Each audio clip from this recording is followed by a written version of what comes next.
విశాఖ జిల్లాలో పంచాయతీ ఎన్నికలకు ఏర్పాట్లు సంతృప్తికరంగా ఉన్నాయని ఎన్నికల కమిషనర్ నిమ్మగడ్డ రమేష్ కుమార్ తెలిపారు. ఈ సందర్భంగా ఎన్నికల కమిషనర్ రమేష్ కుమార్ విశాఖ జిల్లా అధికారుల కృషిని అభినందించారు. విశాఖ జిల్లా కలెక్టర్ కార్యాలయంలో నిర్వహించిన విలేకరుల సమావేశంలో ఆయన మాట్లాడుతూ, విశాఖపట్నంలో పోలింగ్ శాతం తక్కువగా నమోదవడం తప్ప మిగతా అన్ని ఏర్పాట్లు సంతృప్తి నచ్చాయన్నారు. వెనుకబడిన జిల్లా విజయనగరం కంటే ఎంతో అభివృద్ధి చెందిన విశాఖలో పోలింగ్ శాతం తగ్గడంపై కొంత అసంతృప్తి వ్యక్తం చేశారు. ఎన్నికల్లో ఓటు హక్కు వినియోగించుకోవడం ఒక సామాజిక బాధ్యత, ప్రజల తీసుకోవాల్సిన అవసరం ఉందన్నారు. గతంలో కంటే మెరుగైన ఓటింగ్ శాతం పెంచాలని ఇటు అధికారులకు, అటు ప్రజలకు విజ్ఞప్తి చేశారు. ఈరోజు జిల్లాల పర్యటనలో భాగంగా నేను అట్లాగే అడిషనల్ టీజీ సంజయ్ గారు మేము జిల్లాల పర్యటనలో భాగంగా నార్త్ కోస్టల్ ఆంధ్ర పర్యటనలో చివరి విడతగా వైజాగ్ రావడం జరిగింది. ఏర్పాట్లన్నీ చాలా సంతృప్తికరంగా ఉన్నాయి. ఉండవలసిన దానికంటే ఇంకా సంతృప్తికరంగా ఉన్నాయి. అంత బాధ్యతాయుతంగా, అంత నిబద్ధతతో, అంత శ్రద్ధ తీసుకుని జిల్లా యంత్రాంగం కూడా చాలా అద్భుతమైన ప్రణాళిక రచించారు. దీని మీద పూర్తి అవగాహన కూడా కల్పించారు అధికారంలో. ఈ ఎన్నికలు, వీటి ప్రాముఖ్యత, ఎందుకు వీటిని ఈ పద్ధతిలో చేయాలి, ఈ సమయంలో ఎట్లా చేయాలి అనే దాని మీద ఒక సంపూర్ణ అవగాహన కలిగించడంలో జిల్లా యంత్రాంగం, జిల్లా ఉన్నతాధికారులందరూ కూడా చేస్తున్నైనందుకు నాకు చాలా సంతోషంగా ఉంది. ఇది విశాఖపట్నానికి పరిపేట కాదు, ఎందుకంటే విశాఖపట్నంలో రాష్ట్రంలో ఉన్న అత్యంత ప్రతిభావంతులైన అధికారులు విశాఖపట్నంలో ఉంటారు కాబట్టి విశాఖపట్నంలో ఉండే పరిపాలనా సామర్థ్యత మిగతా వారందరికీ కూడా ఆలస్యంగా ఉంటుంది. దాంట్లో పెద్ద ఆశ్చర్యం లేదు. సో అందరూ కూడా విశాఖపట్నం లాంటి ప్రాంతాల్లో ఉండే పరిపాలనా సంస్కరణ కానీ ఎఫిషియన్సీ దాంతో పోటీపడి చేస్తుంటారు కాబట్టి అన్నీ అది ప్రస్ఫుటంగా కనపడుతుంది. వన్ ఈజ్ లీడర్షిప్ రోల్ కూడా విశాఖపట్నానికి ఈ రకంగా గుడ్ అడ్మినిస్ట్రేటివ్ ప్రాక్టీసెస్లో, ట్రెడిషన్స్లో ఇప్పటి నుంచి కాదు, ఆబిద్ హుస్సేన్ గారు లాంటి పెద్దవాళ్ళ దగ్గర నుంచి కూడా ఉంది Visakhapatnam. Tradition is being continue. I really congratulate, అభినందిస్తున్నాను జిల్లా అధికారులని, వీళ్ళందరినీ కూడా. మంచి ఏర్పాట్లు చేశారు. స్వేచ్ఛాయుత వాతావరణంలో ఎన్నికలు జరగనున్నాయని చెప్పారు. కాకపోతే ఒకటి, ఎలక్షన్ కమిషన్ సంబంధించినంత వరకు కొంత అసంతృప్తి విశాఖపట్నం గురించి ఒకటే ఒక అసంతృప్తి ఉంది. రాష్ట్రంలో 85% పోలింగ్ శాతం ఉన్నప్పుడు విశాఖపట్నంలో 2006లో 2013లో కూడా 75% అట్లనే ఇక్కడ పోలింగ్ శాతం ఉంది. ఇది అధికారుల వైఫల్యం కాదు, మరి ప్రజల్లో కొంత నిరాకృత కావచ్చు. మామూలుగా ఏమో 75% ఎక్కువ ఓటింగ్ పర్సంటేజ్ అని మనం అనుకుంటాం జనరల్గా, కానీ రాష్ట్ర వ్యాప్తంగా 25% ఉంది. విజయనగరం లాంటి కొంచెం మనతో పోలిస్తే కొంచెం వెనకబడిన జిల్లాలో 90% ఉంది. అంచేత నేను జిల్లా యంత్రాంగానికి సూచించింది ఏంటంటే ఎన్నికల్లో పాల్గొనడానికి ఇంకొంచెం ఆసక్తికరం అయిన పరిస్థితులు, ఆసక్తికరంగా పాల్గొనమని, అధిక సంఖ్యలో పాల్గొనమని, ముఖ్యంగా భద్రతా ఏర్పాట్లు కోవిడ్ అయిన నేపథ్యంలో కూడా సంతృప్తికరంగా చేశారు కాబట్టి మనం ఉద్యోగుల భద్రత చూసాం, మనం పౌరుల భద్రత సంపూర్ణంగా చూసి భద్రతా ఏర్పాట్లు చేసిన నేపథ్యంలో నేను ఈ ప్రచార మాధ్యమాల ద్వారా కూడా విశాఖపట్నంలో ఉన్న అందరికీ కూడా విజ్ఞప్తి చేసేది ఏంటంటే ఎన్నికల్లో ఓటేయడం అనేది ఒక సామాజిక బాధ్యత. అది సెలవుగా ప్రకటిస్తారు, నిజమే సెలవుగా ప్రకటిస్తాం అనేది మన సొంత పనులు చూసుకోవడానికి కాదు. ఈ ఎలక్షన్స్లో ఓటు వేయడం కోసం మనకి ఈ సెలవు ఇస్తారు కాబట్టి ఈ సెలవులలో మిగతా పనులు చేసుకున్నప్పటికీ ఓటు వేయటం మాత్రం మర్చిపోవద్దు. ఓటింగ్ గతంలో కంటే ఓటింగ్ సమయాన్ని కూడా పెంచాము. 6:30 నుంచి 3:30 దాకా ఇప్పుడు చేసిన దానివలన ఎక్కువ శ్రమించాల్సి వస్తుంది అధికారులు. ఆ శ్రమ తీసుకోవడానికి కూడా వాళ్ళు సిద్ధంగా ఉన్నారు. సోషల్ డిస్టెన్సింగ్ ఉంటుంది, సేఫ్గా ఉంటుంది. అంచేత అధిక సంఖ్యలో పాల్గొని గతంలో ఉన్నదానికంటే ఇంకా మెరుగైన ఓటింగ్ పర్సంటేజ్ చూపటం ద్వారా విశాఖపట్నం కొన్ని విశిష్టత ప్రజలందరూ కూడా కనపరచాలని చెప్పి నేను ప్రచారం ద్వారా విజ్ఞప్తి చేస్తాను. ఇక రెండో విషయం, ఎలక్షన్ కమిషన్కి ఇప్పటికే ఈ ఏకగ్రీవ ఎన్నికలు వీటి గురించి ఒక నిర్దిష్టమైన అభిప్రాయాలు ఉన్నాయి. నేను పలు వేదికల ద్వారా మా మధ్యలో ఏముందో తెలియజేశాను. మా మధ్యలో ఏముంది? రాజ్యాంగమే ఉంది. రాజ్యాంగం చెప్పిందే ఎలక్షన్ కమిషన్ చెప్తుంది. రాజ్యాంగం చెప్పిన దానికి భిన్నంగా ఎలక్షన్ కమిషన్ చెప్పదు. ఇది రాజ్యాంగం ద్వారా సంప్రదించిన వ్యవస్థ. రాజ్యాంగంలో నుంచి ఉద్భవించిన అంబేద్కర్ గారు లాంటి పెద్దవాళ్ళు నిర్మించిన వ్యవస్థ, వాళ్ళ మానస పుత్రికగా చెప్పవచ్చు. అందుకనే దీనికి ఒక స్వతంత్ర ప్రతిపత్తి, విస్తృత అధికారాలు ఎలక్షన్ నేపథ్యంలో కల్పించారు. దీన్ని ఎందుకు ఈ రకంగా చేశారంటే, ప్రజాస్వామ్య వ్యవస్థను బలపరచడానికి ఒక చక్కటి వ్యవస్థ ఉండాలి. ప్రజాస్వామ్య వ్యవస్థలో ఎప్పుడు బలపడుతుంది? ఎక్కువ మంది ఎలక్షన్స్లో పాల్గొనడం ద్వారా, ఆసక్తి కనపరచడం ద్వారా, ప్రజా వ్యవహారాల్లో ఆసక్తి కనపరచడం ద్వారా ప్రజాస్వామ్యం బలపడుతుంది.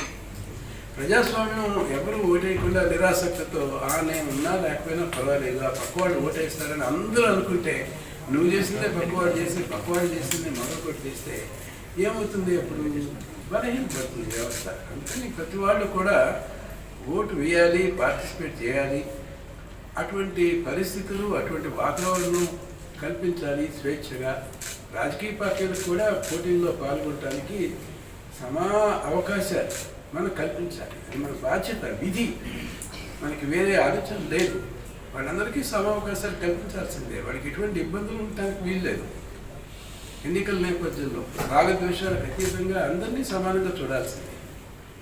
మేము ఎలక్షన్ కమిషన్ నుంచి అందరినీ సమధోరణిలోనే చూస్తాం. ఎలక్షన్ కమిషన్ నుంచి ఏ పార్టీని ఎప్పుడు ఏ సందర్భంలో ఒక పేరు పెట్టి ఎవరిని కించపరిచే ప్రసక్తి లేదు. వాళ్ళ పేరు తీసుకోము. వాళ్ళ వ్యక్తుల గురించి కూడా మేము వ్యక్తుల గురించి, ఏ వ్యక్తి గురించి ఎప్పుడు కించపరిచే రకంగా కానీ ఇంకో రకంగా కూడా మాట్లాడాలి. అందరినీ సమదృష్టితో చూడాలి, సమన్యాయంతో చూడాలి. ఇది ఎలక్షన్ కమిషన్ చేయం. ఇది మాకున్న సంస్కృతి. ఈ సంస్కృతికి మేము కట్టుబడి ఉన్నాం. స్వీయ నియంత్రణకి కట్టుబడి ఉన్నాం. ముందు అలాగే ఉన్నాం, ఇప్పుడు ఉన్నాం. ముందు వచ్చేవాళ్ళు కూడా ఇదే వ్యవస్థలో ఈ రకంగా పనిచేస్తారు. అయితే పార్లమెంట్కి ఎన్నికలు కావాలి, అసెంబ్లీకి ఎన్నికలు కావాలి, కానీ పంచాయతీలకు వచ్చేసరికి కొత్తగా ఎన్నికలు అవసరం లేదు. పంచాయతీల్లో వాతావరణం కలుషితం అయిపోతుంది. అంచేత గ్రామంలో ఉండే ఒక సామరస్య వాతావరణం దెబ్బతింటుంది. అంచేత ఏకగ్రీవాల వైపు మొగ్గు చూపించమని చెప్పి ప్రజలకి ఒక రకంగా ప్రచారం చేస్తున్నారు. ఈ ప్రచారం కరెక్ట్ కాదు. పూర్తి ఏకగ్రీవాలకి ఎలక్షన్ కమిషన్ ఎప్పుడు కూడా వ్యతిరేకి కాదు. అక్కడున్న సామాజిక పరిస్థితుల దృష్ట్యా గతంలో కూడా కొన్ని ఊళ్ళల్లో పెద్దరికాలు ఇవి ఉన్న నేపథ్యంలో ప్రత్యేక పరిస్థితుల్లో కొన్ని ఏకగ్రీవాలు జరిగాయి. ఇంతకుముందు జరిగాయి, ఇప్పుడు జరిగాయి, ఇంతకుముందు జరుగుతాయి. ఇప్పుడు విశాఖపట్నంలో చూస్తే ఒక 15% ఏకగ్రీవాలు జరిగాయి. ఇది సడన్గా 40%, 50% అయితే అది ప్రమాద ఖండికలు అని భావించాల్సి వస్తుంది. అప్పుడు మనమంతా విఫలమయ్యాం. సంస్థాగతంగా అనుకోవాల్సింది అది జిల్లా యంత్రాంగము విఫలమైనట్లే, రాష్ట్ర యంత్రాంగము విఫలమైనట్లే.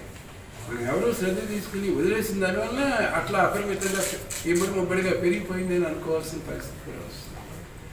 అట్లాంటి వాతావరణం, అట్లాంటి ఎన్నికలు సమర్థనీయం కాదు, వాంఛనీయం కాదు. అది రాజ్యాంగం కూడా వాంఛనీయం కాదు అని చెప్తుంది. నైతికంగా కూడా అది మంచిది కాదు. సమాజంలో భిన్న స్వరాలు, భిన్న దృక్పథాలు ఎప్పుడు సమాజంలో ఉత్పన్నం అవుతూనే ఉంటాయి. ఆ భిన్నత్వంలో నుంచి ఏకత్వం తీసుకురావటమే ప్రజాస్వామ్యంలో ఉండే గొప్పతనం.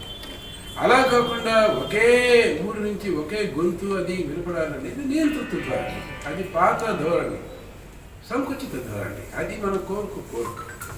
పైగా ఇప్పుడున్న మనం బలహీన వర్గాలకి, ముఖ్యంగా ఆడవారికి, వెనకబడిన వారికి అవకాశాలు కల్పించాం. ఎందుకు? వాళ్ళల్లో నాయకత్వ ప్రతిభను బయటకు తీసుకొచ్చి, నాయకత్వ బాధ్యతలు తీసుకుని ఇబ్బడి ముబ్బడిగా వాళ్ళందరూ పాల్గొని సామాజిక నాయకత్వం తీసుకుని కొత్త సమాజం వైపు మనం పయనించే విధంగా మనం రూపకల్పన చేసిన రాజ్యాంగం ఇది. దానికి విరుద్ధంగా మనం ఎలా ప్రవర్తిస్తాం? వాళ్ళందరూ కూడా వాళ్ళ హక్కులు, వాళ్ళ బాధ్యతలు, వాళ్ళ ఆస్పిరేషన్స్ ఏవైతే ఉంటాయో దానికి అనుగుణంగా వీళ్ళందరూ కూడా ప్రజా జీవితంలో రావాలి. వీళ్ళంతా దీంట్లో సామర్థ్యం సంపాదించుకోవాలి, ఇంకా పైకి ఎదగాలి. ఈ పైకి ఎదగడానికి కావాల్సిన అవకాశాన్ని, కావాల్సిన పరిణితిని ఈ స్థానిక సంస్థల ద్వారా వస్తున్నాయి కాబట్టి స్థానిక సంస్థలు ముఖ్యం. అందుకని నేను కూడా ఈ స్థానిక సంస్థల ఎన్నికల్ని మీరు అలక్ష్యంగా తీసుకోవద్దు. ఈ సోపానంలో ఇది మొదటి మెట్టు కనుక గట్టిగా ఉంటే మిగతా అంత వ్యవస్థ బాగుంటుంది. కాబట్టి పంచాయతీ ఎన్నికల్ని ప్రత్యేక దృష్టితో నిబద్ధతతో చూడండి. వాళ్ళకి నిధులు ఉన్నాయి, వాళ్ళకి విధులు ఉన్నాయి. మనం ఒక మంచి సామాజిక నాయకత్వాన్ని, మంచి ప్రోగ్రెసివ్ దృక్పథంలో ఉండే వారిని కూడా అవకాశం కల్పించండి. ఎన్నికల్ని మనం స్వాగతిస్తాం. అందరూ కూడా ప్రజాభిప్రాయాన్ని వారిని చెప్పేదానికి అవకాశం కల్పిద్దాం. సానుకూల పరిస్థితులు కల్పించి ఒక చక్కటి కొత్త మంచి సమాజం, మంచి ఆరోగ్యకరమైన ఉత్తేజకరమైన సమాజం ఇది కోరుకున్నాను చెప్పి నేను మీ ద్వారా మాట్లాడిస్తాను. దీని మీద కమిషన్ ఆఫీస్లో ఒక నిఘా వ్యవస్థను కూడా రేపు ఆవిష్కరించుకున్నాం. ఇదేంటంటే మనం ఇచ్చే ప్రతి ఒక్క లోటుపాట్లు కంప్లైంట్స్ని స్వీకరించి దానికి ఒక గుర్తింపు ఇచ్చి వారికి తిరిగి తెలియజేయాలి అని ఒక సంకల్పంతో చేస్తున్నాం. ప్రథమ ప్రయత్నం అది రేపు ఆవిష్కరిస్తాం. నిఘా వ్యవస్థలు ఎంత ఉన్నా కూడా ఇప్పుడు ప్రెస్ మీడియాకి ప్రత్యామ్నాయం కాదు. ఎందుకంటే ఇప్పుడు ఈ ప్రెస్ ఒక బాధ్యతాయుతమైన రోలు తీసుకుని పెనట్రేషన్ ఉంది. ప్రతి గ్రామంలో కూడా జరుగుతున్న సమస్యలను గమనించే నైపుణ్యం, సామర్థ్యం ఈ ప్రెస్కే ఉంది, మిగతా ఎవరికి కూడా లేదు. మీ ద్వారా జరుగుతున్న సమస్యలు ఎప్పటికప్పుడు రియల్ టైం బేసిస్లో బయటికి వస్తున్నాయి కాబట్టి దీని గురించి స్పందన కూడా బాగుంటుంది. అంచేత ఫీడ్బ్యాక్ మెకానిజంలో కానీ జరుగుతున్న విషయాల్లో కానీ అవగాహన, చైతన్యం, దాని మీద ఒక సామాజిక దృక్పథం ఏర్పరచడానికి ప్రెస్ రోలు చాలా ముఖ్యం. ఇది చాలా బలమైన శక్తిగా భావిస్తున్నాం. మీతో కలిసి పనిచేయాలని చెప్పి మేము కోరుకుంటాం. మీరు కూడా మాకు సహకరించాలి. ఎన్నికల్ని మీరు కూడా దీన్ని ఒక సామాజిక బాధ్యత, దీంట్లో ఉన్న విషయాల్ని మీరు తులనాత్మకంగా, విశ్లేషణాత్మకంగా ఎప్పటికప్పుడు దీన్ని బహిర్గతపరచడం ద్వారా, సూచనలు ఇవ్వడం ద్వారా ఈ వ్యవస్థకి, ప్రక్రియకి కూడా మంచిది అని చెప్పేసి నేను అందరికీ తెలియజేస్తూ ఇప్పటికే కాలాతీతం అయింది. ఈ ప్రశ్నోత్తరాలకు ఎక్కువ సమయం ఇవ్వలేకపోతున్నందుకు నేను క్షమాపణ వేడుకుంటూ మీ అందరికీ మరొకసారి అభినందనలు తెలియజేస్తూ అంటే ఇక్కడి నుంచి ఈ ప్రోగ్రామ్ నేను ఇక్కడి నుంచి ఈస్ట్ గోదావరికి వెళ్ళాల్సింది. ఈస్ట్ గోదావరికి వెళ్ళాలంటే పొద్దున్నే చూస్తే ఇక్కడ ఏదో ఈస్ట్ గోదావరిలో గోదావరి జిల్లా జగ్గంపేట మండలం కొల్లలగుంటలో ఒక పోటీ చేస్తున్న సర్పంచ్ భర్త శ్రీనివాసరెడ్డి అనే ఎవరో చనిపోయినాడు అని ఉంది. అంచేత ఏమనుకుంటున్నానంటే నేను ఇక్కడ నుంచి నేరుగా ఆ జగ్గంపేట వెళ్ళి అసలు అక్కడ ఏం జరుగుతుంది క్షేత్రస్థాయిలో ఒకసారి చూసి సందర్శించి అక్కడి నుంచి జిల్లా హెడ్ క్వార్టర్స్కి వెళ్ళి అక్కడ సమీక్షా సమావేశం నిర్వహిస్తే సబబు అని చెప్పి ఒక సూచన వచ్చింది.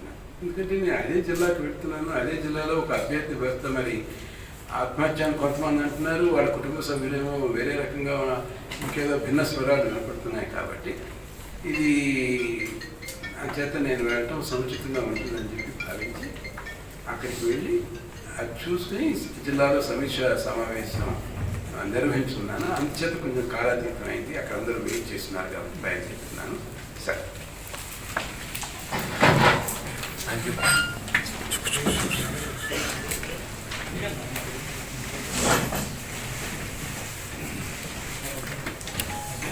Money.